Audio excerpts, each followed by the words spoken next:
Napili ka na. Yun. Ano kaya? Yan. Ayun na lang, yung nasa gitna. Hindi po, yun yung nasa gitna. Opo. Yung may guhit. Opo. Opo, horizontal.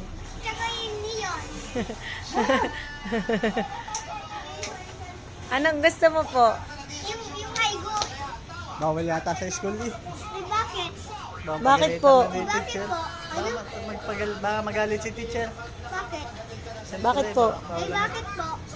Bawal ang horizontal. Mga kanya matan eh.